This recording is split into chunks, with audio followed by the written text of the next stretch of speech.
Salve, salve, galera, irmãos e irmãs, queridos amigos, todos que nos acompanham na Igreja da Cidade Online, sua igreja onde você estiver. Seja muito bem-vindo a esse programa extra aqui no nosso canal para levar informação e edificação para a sua vida num assunto tão importante que são as redes sociais. Então, seja muito bem-vindo, que bom que você está conosco. Quero te pedir duas coisas. Uma, para você mandar esse link para mais pessoas da sua família, do seu trabalho, a juventude, todo mundo que tem interesse na questão das redes sociais, certamente vai ser um bate-papo muito especial e edificante. Então, pense em 5 pessoas e mande o link agora.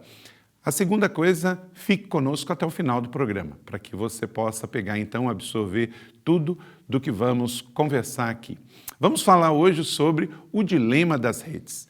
Este ano, nesse tempo de pandemia, a gente está aí sendo esmagado, pressionado, e para onde foi todo mundo em tempo de isolamento social com uma situação completamente atípica com relação ao presencial, fomos para o mundo digital. E aí, dentro desse contexto, Netflix lança o documentário que pegou a atenção de todo mundo, O Dilema das Redes. Acredito que você assistiu, né, Danilo? Assisti.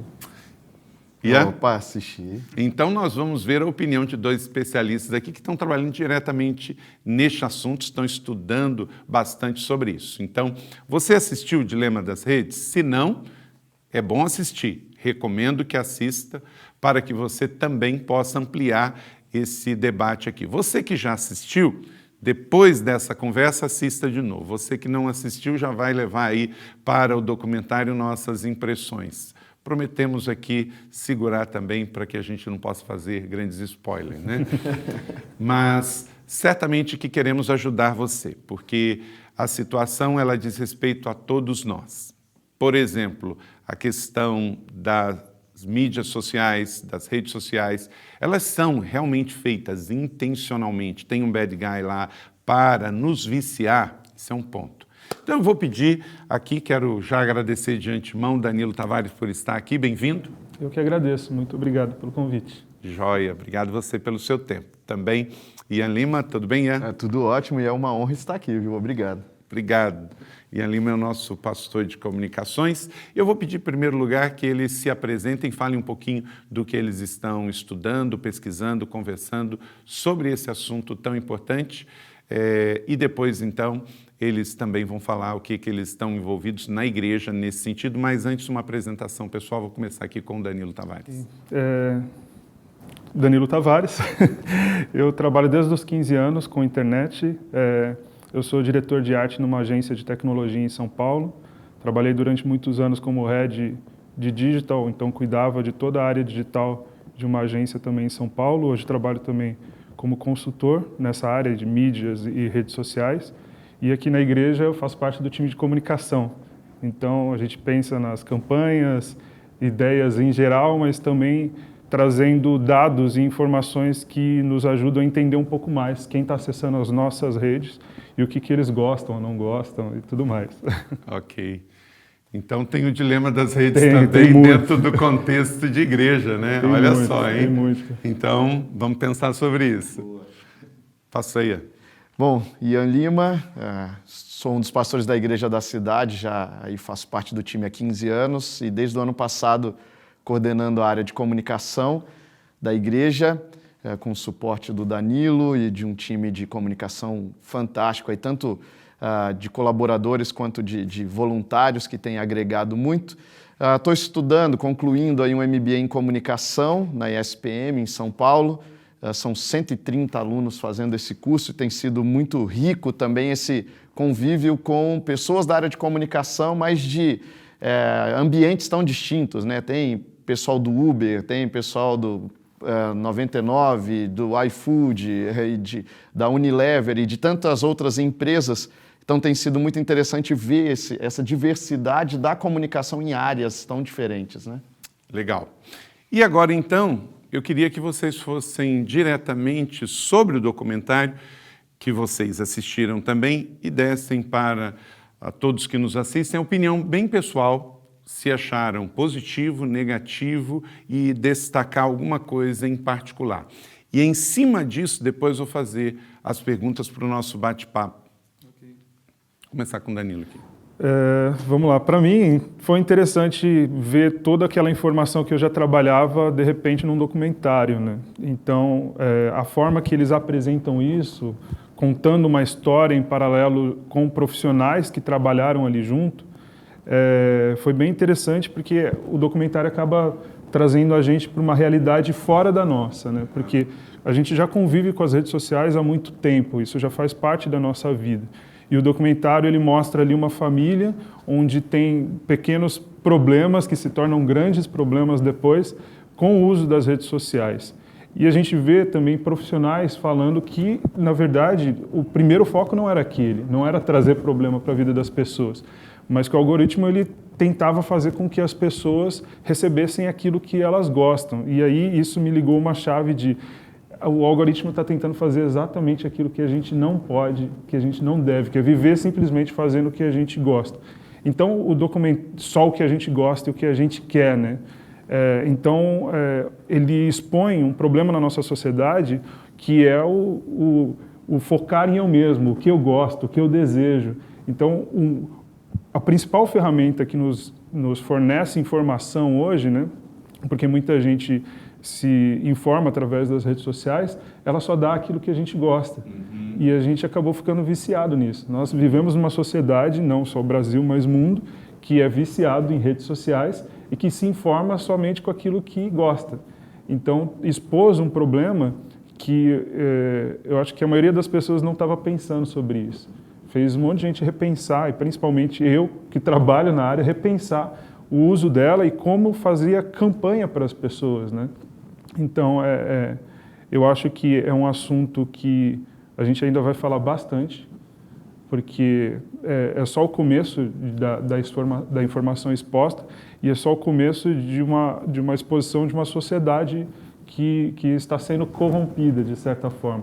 E o problema em si não é a ferramenta, mas o ser humano atrás da ferramenta se alimentando e pedindo aquilo, né? Somente aquilo que ele quer. Então, acho que o documentário traz isso para a gente, um problema não da tecnologia, mas um problema do ser humano. Uhum. E é interessante, você colocou uma coisa que eu não tinha parado para pensar.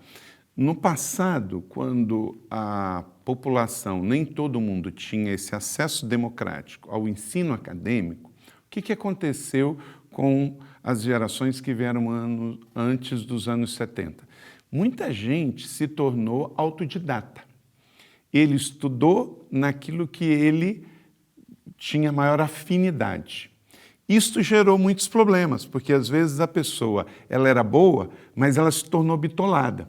O conhecimento acadêmico universitário trouxe um grande benefício, porque a pessoa estuda não só o que ela gosta, mas o que ela precisa. Ela tem a liberdade de escolher uma faculdade.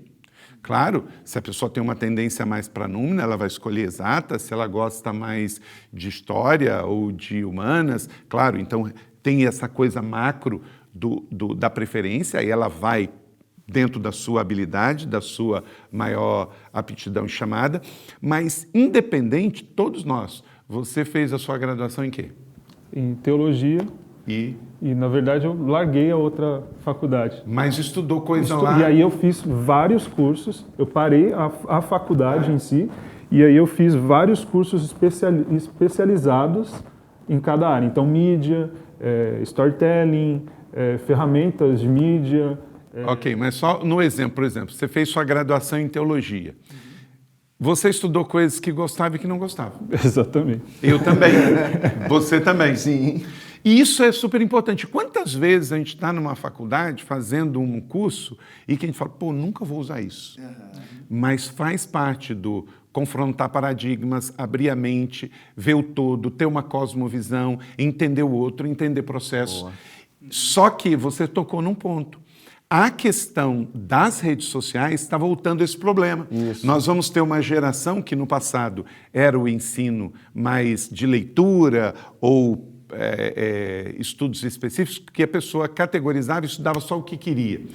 Aí veio a questão acadêmica, todo mundo pôde ter um universo maior e isso contribui com o todo. Só que, de fato, isso que você está colocando está acontecendo. A pessoa fica ali, só ouve, só vê, só lê aquilo que ele quer e ele não é confrontado com informações do todo. Então, você levantou uma questão muito séria que eu acho que é um ponto muito reflexivo para nossa geração. Tentar ampliar um pouco esse leque de ler coisas, assistir documentários, ver coisas, estudar coisas que não é diretamente aquilo que eu estou querendo, mas aquilo que eu preciso, né? É como remédio também, a gente não toma o que a gente gosta, a gente toma o que a gente precisa, né? Eu acho que essa foi muito a minha realidade nessa área de trabalho. Porque, como eu disse, eu comecei a fazer a faculdade em comunicação digital. E aí, por vários motivos, eu acabei tendo que largar, só que eu já trabalhava na área. E eu trabalhava como web designer. E aí, nas agências que fui trabalhando, necessitavam de informações que eu não tinha. Então, comecei a fazer cursos que não eram interesse. Por exemplo, mídia nunca foi um interesse meu. Só que aí fui desenvolvendo, fui buscando e tive que estudar exatamente aquilo que eu não queria para começar a entender como funcionava todo. Né? Então, hoje eu tenho vários cursos, poucos deles eram realmente o que eu queria. Na verdade, a maioria era o que eu precisava para entender o contexto, para poder entender comportamento, para, por exemplo, criar alguma coisa sabendo o que as pessoas gostariam ou o que realmente daria mais resultado. Porque antigamente simplesmente criava. Hoje em dia você precisa criar pensando no resultado. Não pode simplesmente ter gosto e técnica. Precisa de informação. Boa. Isso aí. Então nós já começamos aqui no dilema das redes, porque ela vai, por causa das pegadas, vamos falar sobre isso aqui, mostrar o que você quer.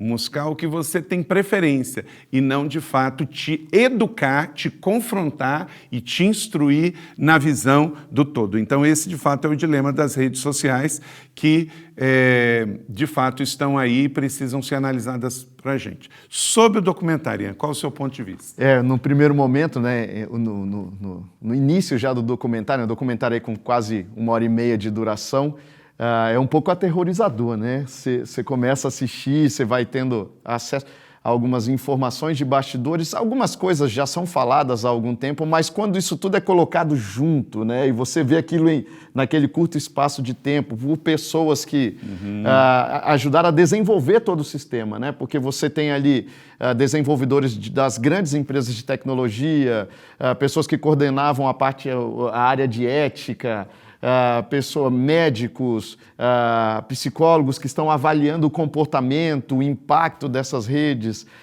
E é muito legal o enredo da família se desenvolvendo enquanto eles estão fazendo esses comentários. Então é muito interessante, mas é assustador, né? Saber o que está por trás e ir percebendo isso daí. Então eu gostei muito do documentário, achei um documentário muito relevante. É um documentário que faz pensar, não tem jeito. Você assiste o Dilema das Redes, aí não é uma questão de você gostar ou não, concordar ou não, ele te leva a uma reflexão, ele te leva a repensar o uso, né? Repensar a maneira como tem se relacionado.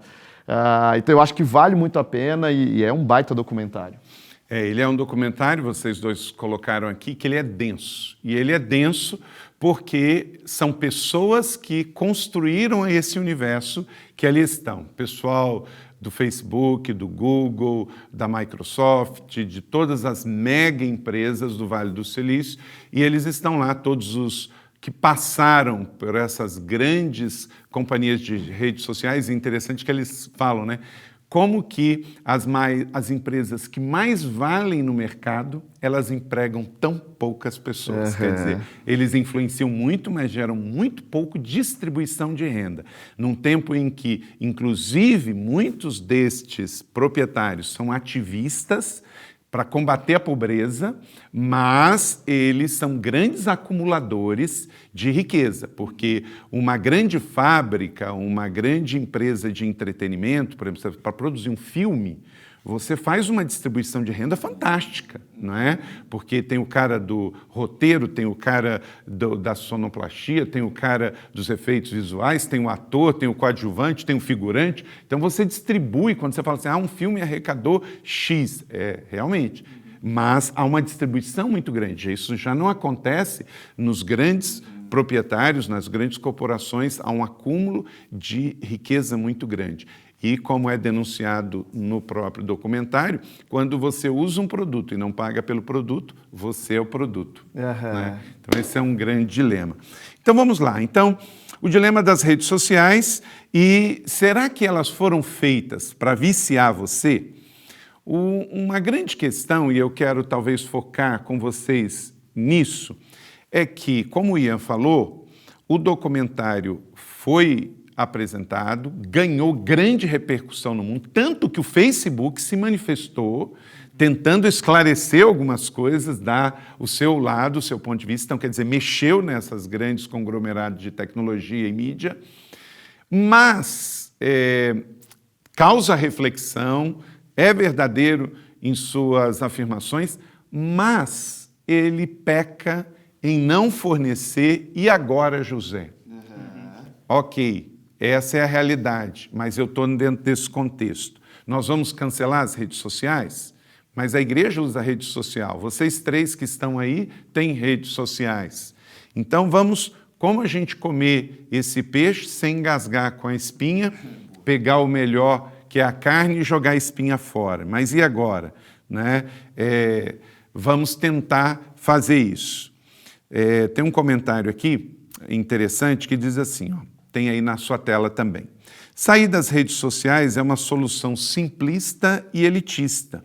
Por quê? Porque você pode, uma pessoa bem de vida, ele pode até sair das redes sociais e ele vai ter outros meios de informação. Mas, e a grande massa? Ignorar tudo o que foi conquistado com as redes, as pessoas de baixa renda, cujo acesso à internet se dá basicamente só pelas redes sociais. Então, aqui é a contribuição da Priscila, do Instituto de Tecnologia e Sociedade. Então, Danilo, o que fazer? E aí eu tenho a primeira pergunta para você. Não depender só das redes sociais, isso seria uma solução? Sim, sim. Eu acho que é a principal aí, né? A gente acaba dependendo muito para tudo. Eu usei um exemplo esses dias no college sobre o LinkedIn, né? Você tem o LinkedIn hoje e aí ele substitui o currículo. Só que para que você tenha uma rede interessante, as pessoas precisam comentar e falar que trabalharam com você e tudo mais ali. Então você acaba ficando dependente disso. Se você não cria uma relação real com essas pessoas, você só tem um LinkedIn. E se o LinkedIn sai do ar, porque o LinkedIn não é nosso, o Facebook, a página do Facebook não é nossa, né? Isso precisa ser lembrado, porque a ideia de que a gente tem uma página, que a gente tem uma rede, e ela não é nossa, na verdade, a gente está postando e colocando as nossas informações ali, ela deve trazer essa sensibilidade para a gente. Poxa, eu preciso me relacionar mais com as pessoas, da forma profissional e pessoal, né? O WhatsApp, por exemplo, é uma rede que foi muito utilizada durante a pandemia. Mas a gente vê que muitas pessoas, mesmo recebendo as mensagens, elas ficaram depressivas, porque o contato ainda falta, a voz ainda falta. Essa necessidade que a gente tem como ser humano precisa ser lembrada, porque a utilização das redes sociais, somente a utilização das redes sociais, faz com que a gente tenha a falsa sensação que estamos nos relacionando. Mas a verdade a gente não está. A gente está se comunicando, mas relacionar envolve olhar, envolve tom de voz. Então é necessário a gente saber dividir essas coisas. Tem amigos que hoje em dia eu só falo através das redes sociais. E esse documentário me ajudou a lembrar. Poxa, peraí, você precisa ligar, você precisa conversar, você precisa visitar, né? Então, a primeira coisa é essa aí, sem dúvida, não depender só das redes sociais, o mundo real está aí, até porque, como diz o nosso querido amigo pastor Felipe Santos, né, o mundo digital depende das nossas digitais. Verdade. Pastor Ian, não sei se você faz isso ou não, mas é uma coisa também que estamos propondo aqui para conviver, desfrutar, mas não se viciar. Desativar as notificações. Isso aí é libertador, né? Isso é libertador. É uma dica prática que traz resultados imediatos, né? As notificações, elas se tornam viciantes, né? Você ouve aquele barulhinho, você já distingue, né? Tem gente que configura já no seu celular, né? Sons diferentes para WhatsApp, para redes sociais, você já identifica o que é e você já quer ir ali ver o que você recebeu, quem curtiu ou quem comentou, e você desativar as notificações. E aí, a dica, né, ampliando, né, desativar as notificações no celular, desativar as notificações no e-mail, porque tem isso também, você recebe no seu e-mail as notificações das redes sociais. Então, você está ali vendo, de repente, o e-mail, você lê ali que alguém te mandou uma mensagem, você quer ir lá na rede social, então você acaba não conseguindo focar. Então, eu desativei as minhas notificações. Eu tenho algumas poucas que eu mantive por necessidade, mas eu desativei, e eu acho uma dica muito importante. Vale muito a pena, né? Você consegue manter a sua atenção mais naquilo que você está fazendo no momento e não perde a sua atenção com as notificações. Do app da igreja você manteve Esse ativado. eu mantive, esse é uma que está na lista dos importantes. Tá? Isso, libera lá para receber os pushes do app. Isso aí, até porque o aplicativo da igreja, a gente já tem essa ética de entender que as pessoas são ocupadas e realmente é só quando tem algo novo e relevante que vai para lá, né? Isso, e nos horários mais adequados também. Exatamente, com ética e respeito sempre.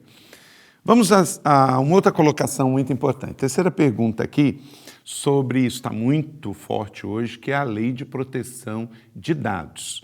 Então, Danilo, como o cidadão se proteger disso? Você, em particular, você cuida disso, de não expor os seus dados? E aqui uma pergunta técnica. O VPN, instale ou use essa janela anônima no navegador. Como fazer isso? São duas coisas, né? O VPN como uma rede de proteção mesmo, né? Uma rede local que vai fazer com que você acesse a internet, mas tem um filtro, porque existe uma rede, você não está acessando direto a internet. E anônimo, né? Que se você usa aí Chrome, por exemplo, é um Ctrl+Shift+N, vai abrir uma janela anônima. O que é essa janela anônima? Ela não tem dado nenhum, ela também não guarda um histórico, né? Pelo menos não deixa isso exposto para a gente, né? Então você consegue navegar e depois essas informações que você navegou, ela não vai aparecer para você como anúncio, porque você não está logado ali. Toda vez que você acessa logado a qualquer site, ele vai começar a rastrear o seu caminho. Então, se você procurou, por exemplo, por passagens aéreas, logado, você vai começar a receber anúncio. Porque as pessoas que querem encontrar pessoas que estão procurando, né, as empresas que querem encontrar pessoas que estão procurando passagens aéreas, elas vão procurar por essas pessoas. Então, você deixa o rastro, ela vai atrás. E aqueles popzinhos que vão aparecendo? Exatamente. Então, esses são alguns anúncios que são feitos através desse seu rastro que você deixa. Inclusive, eles cruzam as informações de site com redes sociais, né? Por isso, às vezes, você pesquisa algo no site e depois, quando você está acessando sua rede social, aparece uma propaganda justamente daquilo que você pesquisou no site, né? Tem esse cruzamento de informações. E aí entra aqui a outra questão, sobre eliminar os rastros na rede. Como você trabalhar com maior segurança com relação aos seus dados e também não ser importunado? O importante se você está fazendo alguma pesquisa, se você está navegando na internet e você quer que isso seja realmente, não gere para você anúncios depois, o anônimo é a primeira coisa, né? Ok. Então, outra coisa é que se você associa a sua conta, seja de Facebook, Google, que já tem algumas informações e algumas pegadas ali, né? Para outros sites, o que vai acontecer é que esse site vai ter acesso a alguma dessas informações. Então, quanto mais você associar a sua conta a outros sites, vai fazer com que você deixe mais rastro aí e você seja mais importunado. Então, vai muito também do que você realmente deseja. Então, eu só vou fazer uma pesquisa agora, não quero saber isso para sempre, não é uma coisa que eu estou pesquisando. Vou pesquisar a compra de um carro, só quero saber. Você faz anônimo, ok. Agora você sabe, se você estiver logado, que você vai ser importunado. Então, às vezes, a pessoa fala, ok, eu vou fazer logado porque eu quero receber essas informações. Então, depende da situação de cada navegador. E a lei de proteção dos dados, ela vem exatamente para que a empresa que tem esses dados, ela proteja ao máximo esses dados sensíveis, o que é onde você mora, o que você tem plano de saúde, se não tem, esses dados que mostram o seu comportamento. E ela lá fora vale muito. Vale muito, vale muito. E ela é uma lei que não protege só os dados, mas especificamente ela fala que ela protege o livre desenvolvimento da personalidade humana, né, da pessoa. Então, por quê? Porque uma vez que você recebe as informações, simplesmente vai recebendo, isso vai te moldando. Imagina para uma criança, né? Então ela vai recebendo as informações, ela vai entendendo que aquilo é legal e isso vai criando ganchos ali, gatilhos da personalidade dela. Então, é muito importante você fazer esse acesso anônimo e entender que não importa onde você vá, se você logar e linkar suas redes, isso tudo vai se tornando numa grande rede que vai mostrando exatamente seus passos pela internet toda. E aí entra o dilema das redes. Então, elimine os rastros se você intencionalmente não quer ficar preso a essa teia. Que é aí o que o Danilo falou, depende de você. Se você quer receber esse feedback, você tem que ficar logado. Se você não quer, está ali navegando numa pesquisa mais amena, você então precisa colocar isso. Então, guarde isso. Quanto mais você curte, pega essa aí, quanto mais você curte ou segue posts e perfis do assunto, mais eles vão aparecer para você, ok? Pastor Ian, evite associar contas. Muita gente, por uma questão de dar menos trabalho, linka o Instagram com o Facebook, com o Twitter e faz uma postagem só. Só que isso te deixa mais exposto. O que você diria para as pessoas? Na verdade, eles vão construindo, né, essas conexões de conteúdos que tanto você vai postando quanto que você vai curtindo, né? E consegue montar ainda um perfil comportamental ainda mais profundo. Eu estava lendo sobre a dinâmica de curtidas no Facebook, por exemplo, né, com 150 curtidas que você dá, então em conteúdos diversos. O Facebook consegue traçar um perfil comportamental tão profundo que ele sabe melhor do que você mesmo o que você quer. Por isso, às vezes ele propõe algo que você fala, puxa, eu nunca tinha pensado nisso aqui, mas eu estou com vontade de comprar esse negócio. A inteligência artificial dos robôs pensa por você. Né? É muito intenso. Então, quanto menos redes vinculadas você tiver, menos você expõe essas informações. E essas curtidas e compartilhamentos, elas ajudam bastante. Só que existe o fato da atenção também. Um anúncio que aparece para você e você olha durante 3 segundos, ele já computa como uma impressão. Ou seja, você recebeu aquilo, você visualizou. E 3 segundos é o bastante para você guardar aquela informação. Então, você pode falar, não vou curtir, não vou compartilhar. Mas o fato de você seguir coisas irrelevantes, ficar olhando e pensando que você, não, eu estou só seguindo aqui, ninguém está vendo. Não, o algoritmo está mostrando que você gosta disso porque você passa tempo olhando, parado ali na timeline. Ok. E aí, você que é pai, né, pode também falar um pouquinho mais sobre isso. Para crianças, criar perfis específico infantil.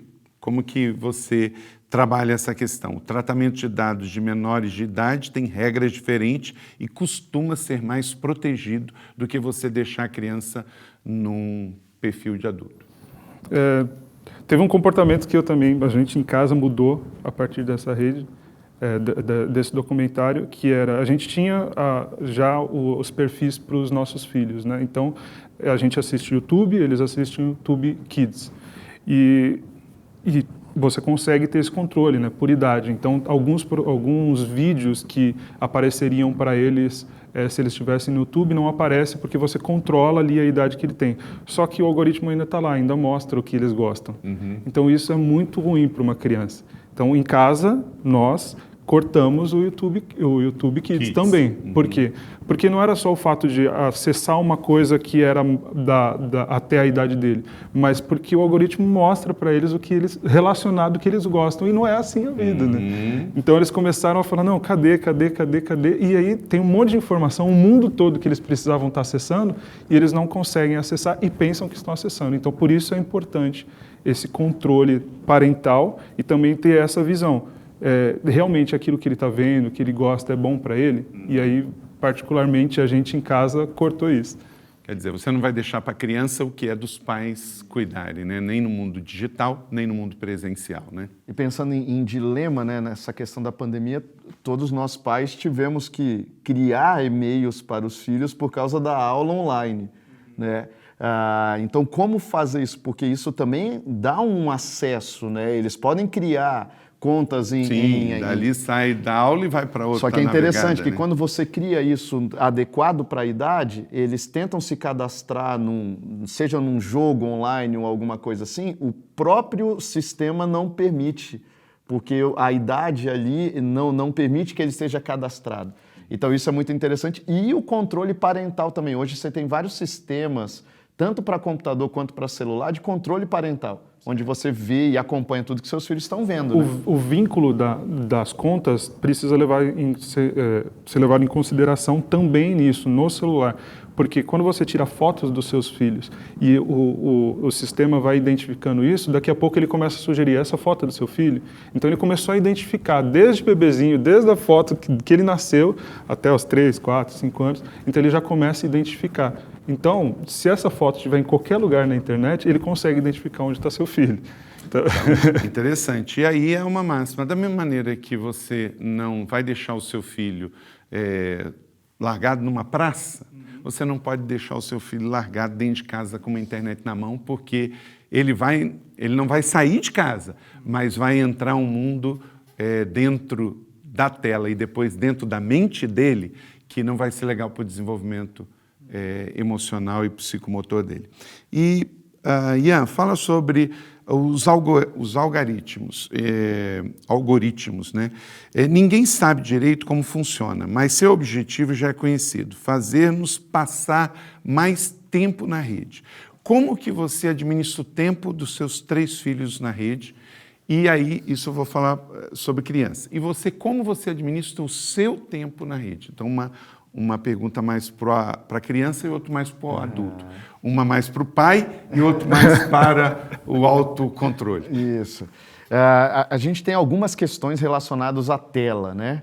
Nós temos a questão do conteúdo que a criança está absorvendo, a gente tem a questão da exposição à luz da tela, que aí é diferente um pouco no uso de um celular, no uso de um computador, no uso da televisão, então tudo isso vai trazendo distâncias e impactos diferentes. Tudo isso tem que ser levado em consideração, né? Lá em casa a gente tem uma restrição de tempo de uso, a gente dá uma certa liberdade para os meninos definirem o que eles vão querer usar dentro desse limite de tempo, porque eles têm um videogame, eles têm computador e eles têm tablet para poder acessar, além da televisão, né? de programas de TV. Então, nós definimos um tempo e definimos os limites também. Esse tipo de conteúdo pode, esse tipo de conteúdo não pode. E dentro disso, a gente dá liberdade para os meninos, a gente explica o porquê desses limites e a gente dá liberdade para eles escolherem, dentro desse tempo, a distribuição que eles vão fazer de uso ali. Tem sido bem interessante até para despertar também neles a importância deles fazerem reflexões a respeito do que eles estão Você conversa com eles sobre o que eles têm assistido? Converso e é bem interessante que esses dias mesmo um deles virou para mim e falou bem assim, papai, a gente não pode assistir esse canal no YouTube aqui porque ele usa palavras que não são palavras boas para a gente ficar ouvindo. Então eu achei interessante ele fazendo a reflexão. Era um YouTube, um canal de um gamer muito conhecido, que hoje é febre, né, no YouTube, mas eles mesmos perceberam, por mais que seja legal o joguinho e o que ele está mostrando, não serve. Ok. Danilo, e você? Como é que você controla o seu tempo? Eu sei que o próprio celular faz isso para a gente, dizendo quanto tempo você está na internet, quanto tempo você está nas redes sociais e em quais redes sociais ou em qual aplicativo. Você olha isso, você se administra ou não precisa? Eu comecei a administrar mais exatamente pelo meu déficit de atenção, né? Então, isso começou a ser um problema principalmente na pandemia, onde eu estava trabalhando em casa com as crianças e eu precisava fazer as minhas tarefas e, querendo ou não, eu trabalho com internet. Então, pulo a notificação, eu preciso conversar, aí manda um link e isso acaba me fazendo eu me perder, né? Então eu comprei literalmente para me educar, porque eu poderia ter usado um Excel, uma tabela da vida para colocar meu timesheet do tempo que eu estou fazendo de trabalho. Então isso acaba me controlando um pouco. Por quê? Eu coloco ali o tempo que eu estou dedicando de trabalho e aí todo dia eu vejo, poxa, então eu estou perdendo tempo nisso daqui, eu estou perdendo tempo aqui. E aí eu vejo se realmente aquele tempo todo que eu trabalhei, ou se eu fiquei disperso em algumas coisas. Isso está me ajudando a me educar, mas é uma coisa mais recente, né? Que eu não consigo mais estar no lugar, né? Que eu tenho trabalhado muito em casa. Então isso me obrigou um pouco a me organizar melhor, mas querendo ou não, quando pulo alguma notificação, ainda me perco, querendo. Mas disciplina fundamental e você está se disciplinando, quer dizer, você não está deixando a sua vida à vontade, você intencionalmente está se administrando. Eu tive que tomar essa decisão, porque senão ia ser levado pelas notificações pelo resto da vida. Isso aí, gente. Então, ó, qualquer atitude na rede gera um sinal. Os algoritmos nada mais são do que mecanismo de uma decisão automatizada, que é o que a gente fala dos robozinhos. É preciso garantir, então, transparência nas plataformas, que não é simples, mas a peça-chave é você gerenciando os seus dados, aquilo que você quer informar ou não. A contribuição aí da Silvia, que é isso, ok? Então, espero que esse tempo tenha ajudado você. Sem disciplina, você não vai conseguir, de maneira nenhuma, ter uma boa mordomia do seu tempo, e o tempo é fundamental em qualquer profissão, e, na verdade, é o recurso mais caro, então, administre bem o seu tempo. Nós não tocamos aqui, falamos de forma geral sobre as redes e os seus produtos e os seus serviços, mas eu queria dar aqui, antes da palavra final de cada um, eles vão dar uma dica pessoal para vocês sobre rede social e tempo e internet, o que eles quiserem fazer na sua consideração final. E eu quero falar um pouquinho sobre o seu cuidado com relação à pornografia na internet. Hoje é algo que é altamente tóxico, viciante, e que muitos jovens estão com problema nas suas emoções, na sua vida pessoal, nos seus relacionamentos, tanto com namorados quanto com os pais por causa disso, e isto acaba sendo levado para o casamento. Então, você tem que fazer um acordo primeiro com Deus, você tem que se disciplinar e você tem que pedir ajuda. Então, se você hoje está preso à pornografia, a coisas tóxicas na internet, você tem que pedir ajuda, busque na igreja, busque um grupo de apoio, pessoas de confiança, precisa de ajuda para você receber um acompanhamento. E também existem aplicativos para que você possa colocar e as pessoas da sua confiança te ajudar nesse cuidado e monitoração, porque ninguém resolve algo se estiver afundando um poço de lama movediça sozinho, você precisa de ajuda. Então você consegue, você pode, e isso vai ser bênção na sua vida. Vamos tirar o melhor do pior. Tem muita coisa ruim na internet, mas não é só na internet, tem também na TV e tem também no mundo presencial. Você tem que estar satisfeito em Jesus para ser seletivo, ok? Então, suas considerações finais para a gente encerrar aqui. Sobre redes sociais, eu tenho pensado muito na questão de relevância. Eu acho que seguirmos pessoas relevantes e marcas relevantes é uma maneira que nós encontramos de fazer um bom uso das redes sociais. Então, a gente vai estar exposto a conteúdos que são mais interessantes, conteúdos construtivos. E eu acho importante a pessoa também ter objetivos na rede social.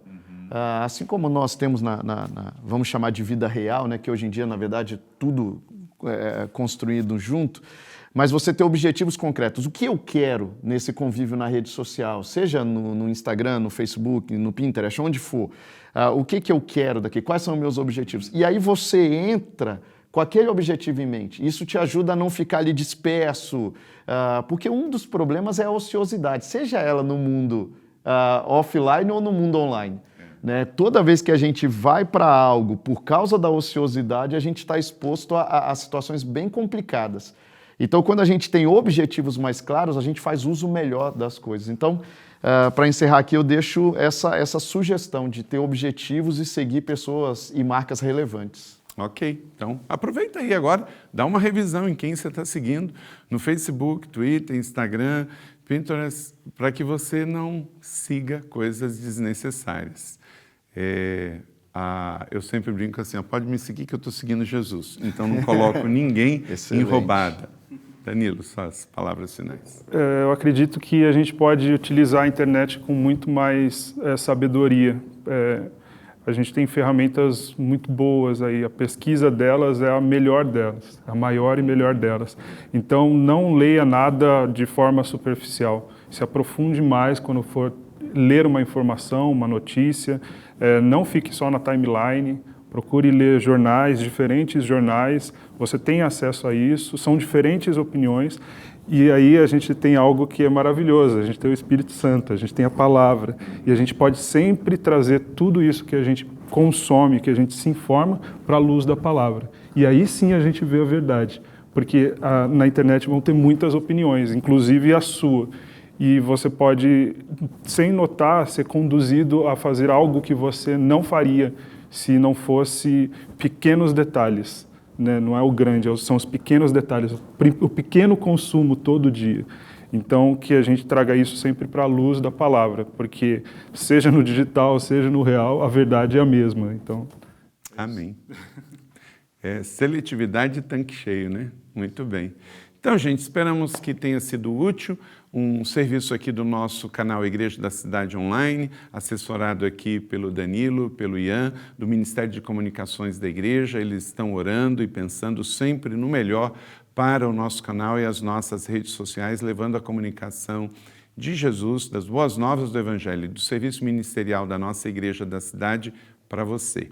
E que você pense como o apóstolo Paulo na sua carta aos Filipenses, tudo que for útil, tudo que for puro, tudo que for honesto, tudo que for de boa fama, nisso pensai. Então, se você colocar esse filtro, como Paulo disse aos Filipenses, com certeza isso vai te ajudar muito na sua vida para que você possa viver acima das coisas do mundo, mas sabendo de que você está ligado às coisas do alto. Como diz Jesus, busque primeiro o reino de Deus, e todas as outras coisas vos serão acrescentadas. Mateus 6:34.